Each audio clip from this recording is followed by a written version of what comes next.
Svi lepo ulaze na svoja startna mesta. Ulazi Kovačica sa Mustafićem kao predposlednja, još Serena Sur, čini se da su sva grla unutar start mašine.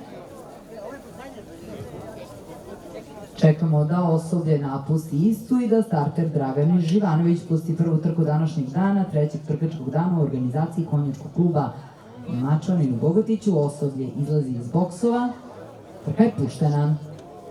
Sva grla startuju relativno dobro, možda najslabije Mis Mačkica, na čelo ide Kovačica, grlo koje ima iskustva, jedan start u karijeri i ona je napravila prednost od 5-6 dužina konjskog tela, ako ne i 7 do 10.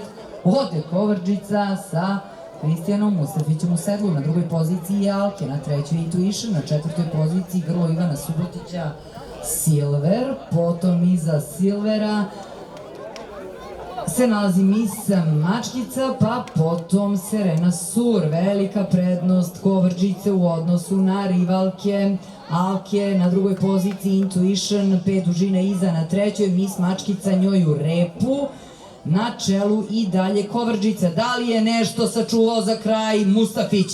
Dva korbača je udario, da li je grlo od toga čak i stalo? S polja ide Alke, Kovačica se batrga, Alke ide napred, Đulijanova kći, unuka Tertulijana, okreće se preko desnog ramena, proučava isterivanje Mustafića, Milan Nikolić. Alke će dobiti ovu trku.